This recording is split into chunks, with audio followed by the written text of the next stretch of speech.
where we want to be on that cycle. And it's going to be real simple. When it starts coming back and people start hiring and making widgets and doing things, they're going to have a fresh opportunity to decide where to do it. And Nevada is going to have to be competitive, or we will be at the tail end. We want to be at the front end, so when people come back, and I know this because I'm out there talking to manufacturers, and I hate to use the term, but there's people all over this state making widgets of all sorts. And if you've got the market to sell your widgets, you can make them wherever you want to.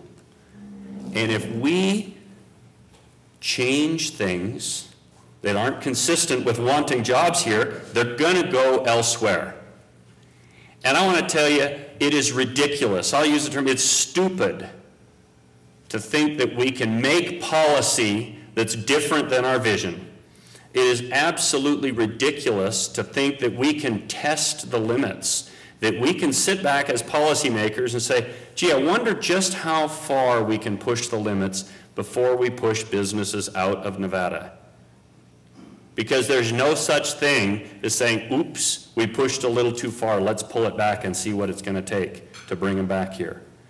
We have to be the most business-friendly community. We have to be competitive. We have to recognize that as a state, we want to be competitive.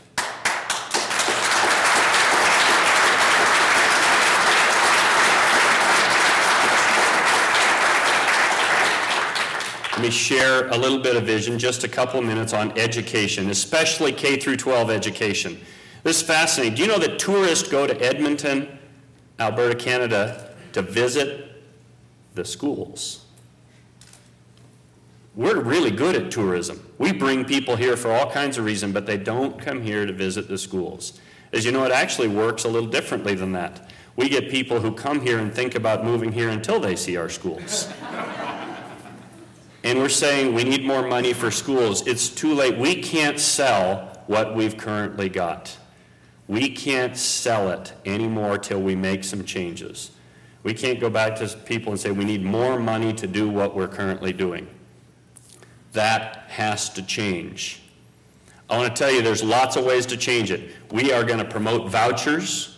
We're going to make it easier to homeschool and give more homeschooling resources. We're going to promote charter schools, and we're going to promote choice of all sorts, and we're going to start internally without even changing the districts or the structure, and promote empowerment schools, because accountability is what's going to make us great.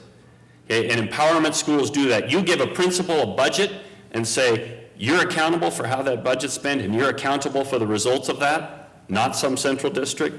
That's going to be what makes it great. Now, as most of you are business people of some sort or another, and how many of you, I mean, it's ridiculous to think there's one of you in here who would stand for mediocrity in anybody you hire or in any new business enterprise you tackle. Can you imagine somebody sitting in front of you, asking for a job and saying, I plan on being very average?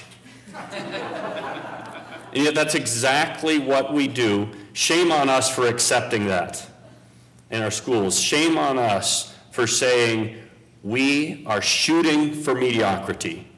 We are shooting for average, because if you guarantee everybody average, you lower the average. If you make people accountable, then you're going to raise the average. Give somebody the opportunity to do that. And that is what's going to make a difference here. I want to tell you that I need you to challenge everything. I want you to challenge me. I want you to challenge the voters you know. I want you to challenge people to get involved. It is embarrassing as a nation and as a state and as local communities that we're excited when we break 15% voter turnout.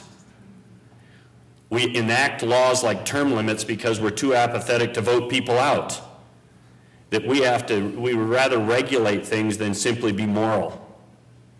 We want to challenge everything, and I want to be at the tip of the spear creating that vision. I want to speak for you. And I want this to be a great Nevada, and a Nevada we can be proud to tell everybody else. We live here and we make it what it is. Thank you so much for your support of me and my candidacy for governor in 2010.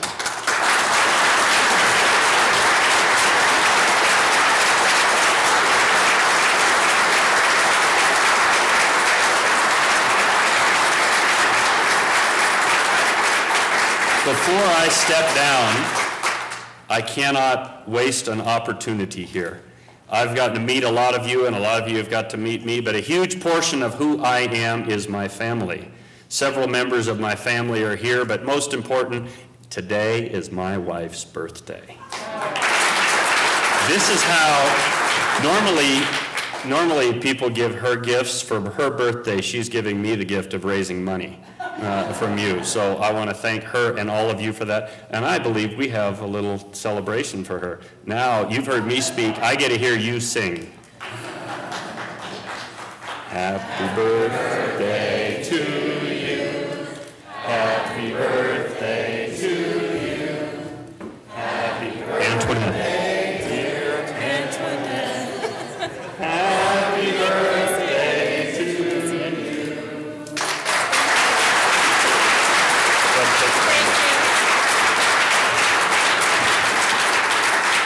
Thank you all, and please enjoy each other's company.